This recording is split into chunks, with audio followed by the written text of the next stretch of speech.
Hello guys, welcome to my channel. इस video के अंदर हम लोग को फैक्टर्स और प्रोस्थेटिक ग्रुप्स की बात करते हैं। ठीक है, तो देखिए क्या बोल रहे हैं। हम शुरू कर लेते हैं इस चीज़ को। देखिए क्या होता है नॉर्मली कि एक हमारे पास कोई एंजाइम है ना, तो उसको काम करने के लिए एंजाइम मोस्टली प्रोटीन्स होते हैं ना, ठीक है। लेकिन प्रोटीन से काम नहीं चलता, प्रोटीन्स के साथ साथ है ना नॉन प्रोटीन पार्ट भी प्रेजेंट होता है एंजाइम के अंदर ताकि वो काम कर सके। ठीक है, तो protein plus this non protein portion ये टुगेदर मिला करके एक है ना एक्टिव एंजाइम बनाते हैं। ठीक है, ये टुगेदर मिल करके एक्टिव एंजाइम का फॉर्मेशन करते हैं। And this active enzyme is also known as holoenzyme. अगर आपने नाम सुना होगा तो इसको हम लोग होलो एंजाइम भी कहते हैं, हाँ कि ना। तो ये आपने नाम सुना होगा। तो एक्टिव एंजाइम और holoenzyme equal to protein plus non protein part. ठीक है जी। अब है ना मैं एक बार क्लासिफिकेशन करके समझाता हूं आपको। जैसे ये जो एक्टिव एंजाइम है, अगर आप इसको कुछ तोड़ रहे हो, मान लो कि इसको जब तोड़ोगे तो दो चीजें निकलेंगी ना इसमें, अभी भी बताया मैंने। एक तो इसके अंदर निकलेगा आपका प्रोटीन वाला पोर्शन, ठीक है। एक तो आपका इसमें निकलेगा प्रोटीन वाला पोर्शन, ठीक है। और एक इसमें आपका निकलेगा नॉन प्रोटीन पोर्शन। क्या निकलेगा यहाँ पर? नॉन प्रोटीन वाला पोर्शन है जी। नॉन प्रोटीन पोर्शन यहाँ पर आपका निकलेगा। ठीक है, protein plus non protein part. अब ध्यान से सुनना, यहां पर ये जो प्रोटीन वाला पार्ट होता है ना, it is known as apoenzyme. क्या बोलते हैं हम लोग इसको? हम इसको बोलते हैं एपो एंजाइम। ठीक है, और इसको नॉन प्रोटीन वाला जो पोर्शन है इसको हम लोग बोलते हैं को एंजाइम, है ना। तो इसीलिए तो हम लोग बोलते हैं कि एंजाइम जो होता है उसको काम करने के लिए को एंजाइम की जरूरत पड़ती है। ठीक है, so protein part is apo enzyme, ठीक है। और नॉन प्रोटीन पोर्शन इज को एंजाइम। ठीक है, ओके। अब यहां पर को एंजाइम में अब आगे जाकर के दो केस हो सकते हैं। क्या दो केस हो सकते हैं? अच्छा सा पेन डिसाइड करके मैं आपको बताता हूं। दो केस ये हो सकते हैं।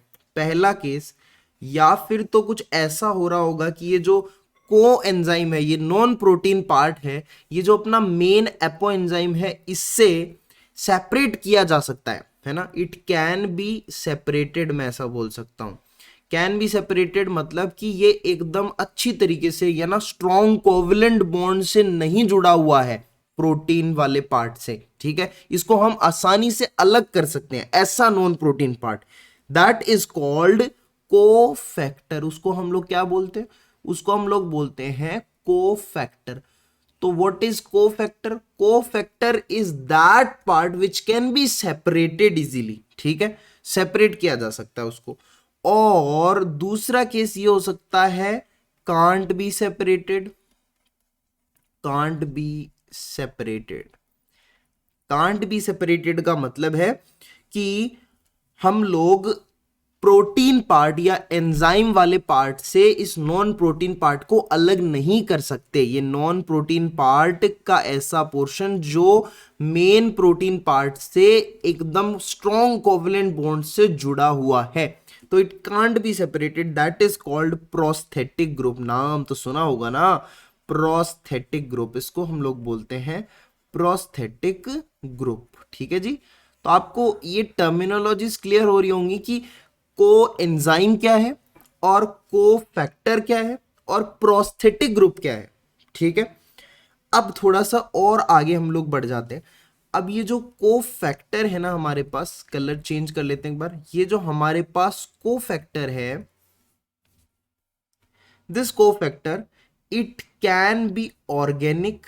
ये ऑर्गेनिक हो सकता है नेचर में, या फिर ये इनऑर्गेनिक हो सकता है। ठीक है, दोनों ही केसेस हो सकते हैं ना, या फिर तो ये ऑर्गेनिक होगा या फिर ये इनऑर्गेनिक होगा। तो चलिए, अब अगर ये ऑर्गेनिक है ना, दिस इज नोन एज को एंजाइम, है ना, नोन एज को एंजाइम। ठीक है जी, को फैक्टर, को एंजाइम, बात समझ में आ रही?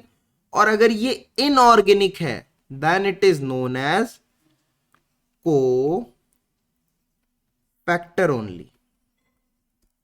समझ गए हो मेरी बात को?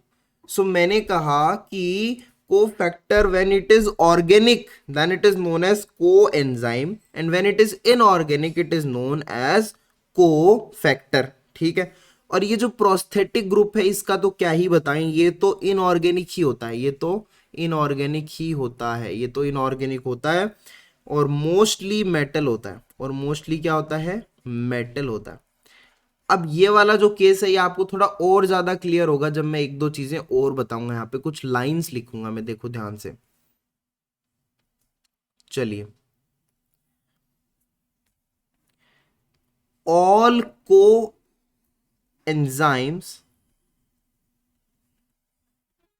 आर कोफैक्टर्स, आर कोफैक्टर्स, सारे के सारे को एंजाइम्स कोफैक्टर्स होते हैं। देख लो, सारे के सारे को एंजाइम दीज आर कोफैक्टर्स, सारे के सारे को एंजाइम कोफैक्टर्स होते हैं, ठीक है।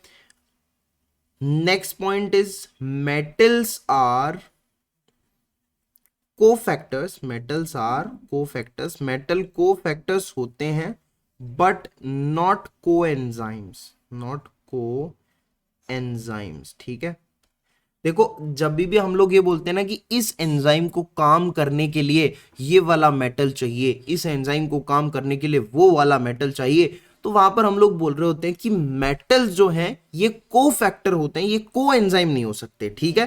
को एंजाइम्स, सारे के सारे को एंजाइम कोफैक्टर्स होते हैं, लेकिन metals are only cofactor because they are inorganic nature, है ना, मेटल इनऑर्गेनिक होते हैं।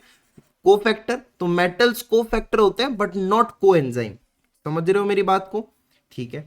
What is the next point, enzyme जो कि मेटल को एज कोफैक्टर यूज करते हैं they are known as metal activated enzyme.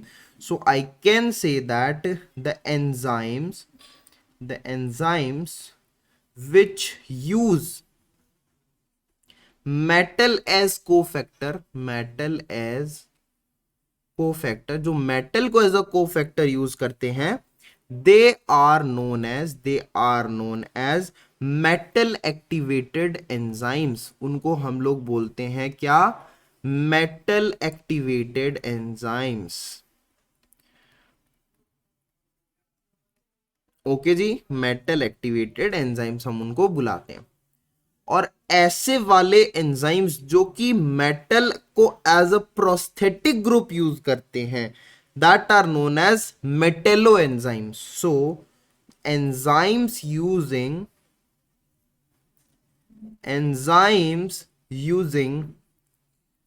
metals as prosthetic group की जगह जो यूज करते हैं मेटल्स को, they are known as metallo enzymes. क्या बोलते हैं हम लोग उनको, हम लोग बोलते हैं उनको मेटेलो एंजाइम्स, ठीक है जी, ओके। अब है ना मैं आपको को एंजाइम के बारे में कुछ चीजें बताता हूं।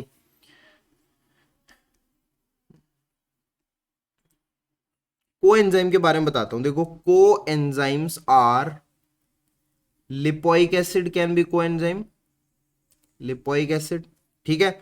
लिपोइक एसिड एक कोएंजाइम होता है, ठीक है। विटामिन्स कोएंजाइम हो सकते हैं। And on the number 3 nucleotides होते हैं वो विटामिन्स कोएंजाइम्स हो सकते हैं, न्यूक्लियोटाइड्स होते हैं वो कोएंजाइम्स हो सकते हैं, ठीक है।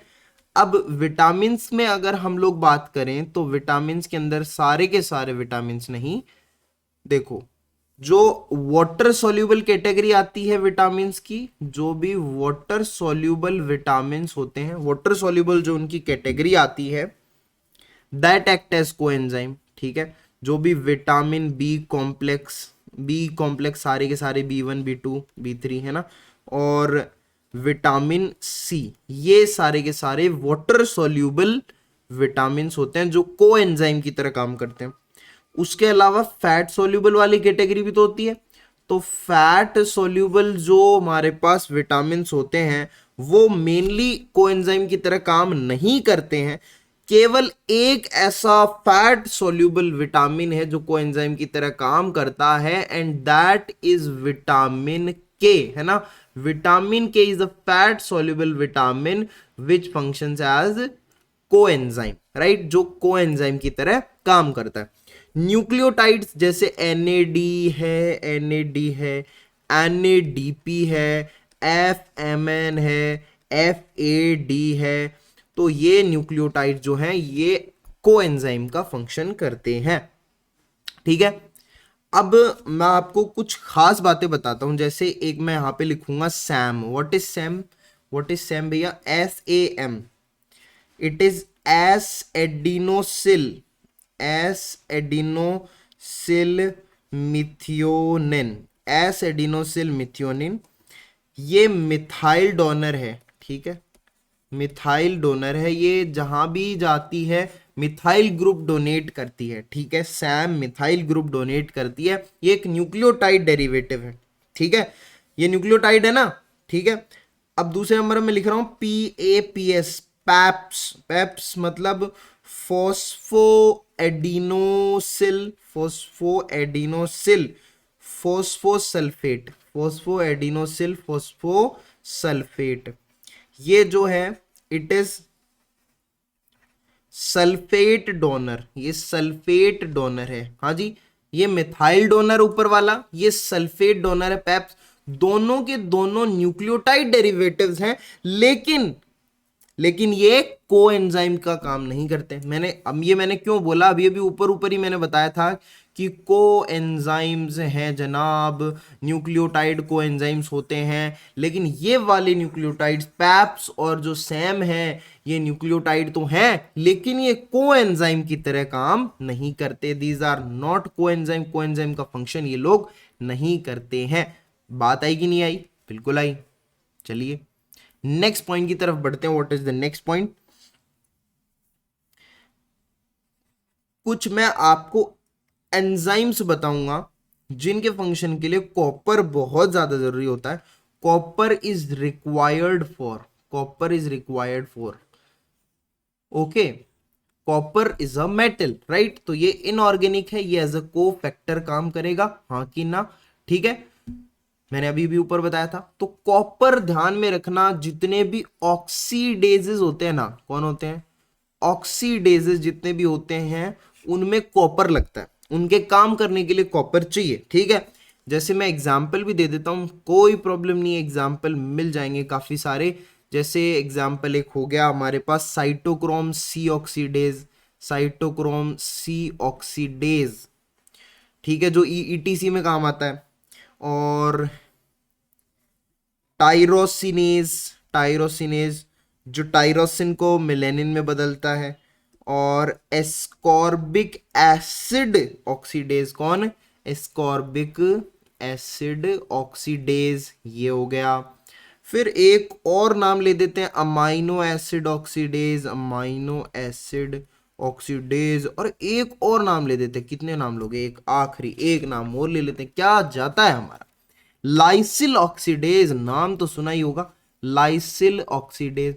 ये सारे के सारे है ना कॉपर रिक्वायरिंग ऑक्सीडेजेस हैं। लाइसिल क्या होता है? कोलेजन की पोस्ट ट्रांसलेशनल मॉडिफिकेशन में काम आता है, ठीक है। ये सारों को क्या चाहिए? कॉपर चाहिए, ठीक है, ये सारे ऑक्सीडेजेस हैं। So oxidases require copper for their function, ठीक है, समझ में आई बात? कॉपर उनको रिक्वायर होता है, लगता है उनको कॉपर।